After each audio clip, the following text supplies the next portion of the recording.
Did Terrence stop taking psychedelics toward the ends of his life, or was he still, taking big doses? He did. He stopped taking psychedelics, or stopped taking them regularly and at high doses for at a certain period in his life, like the early 90s.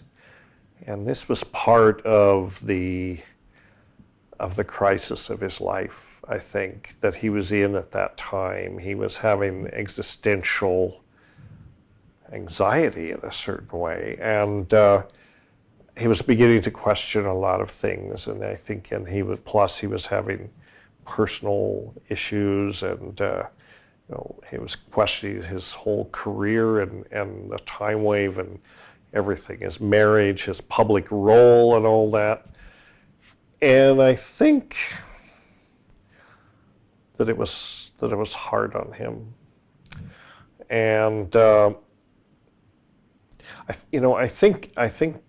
used to say, and I think that's true to a certain extent. I used to say that, he stopped taking psychedelics regularly when it stopped really being about the alien and the other, and it became more about himself and looking at himself through that mirror, and that was uncomfortable, and he stepped back from it for a while. He continued to take psychedelics, but not in great quantities. And this was actually one of the things that that was part of our, I wouldn't say conflict, but part of the thing that, when we were not seeing eye to eye during that period, I was critical of that. I was saying, well, look, you're the main spokesman for psychedelics in the world. That's how you're presenting yourself. You're not taking psychedelics. So what's going on? You need to be walking your talk if you're going to do this. You're a tough brother to have, aren't you? Well, I am, but I felt that true. I didn't say that. I felt it. I said it out of love, I think, and concern. And he resented it, and he resented it. But I was honest, and he resented it because he knew there was some truth to it. And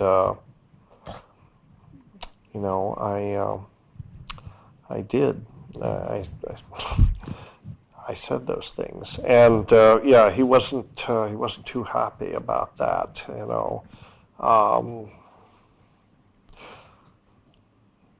But then on the other hand, maybe he had a point. I mean, he certainly had taken his share of psychedelics and at high doses, and you don't really have to apologize for somebody. I mean, Terence McKenna does not need to apologize to anybody, even his brother, about his use of psychedelics. He's been there. He understands it.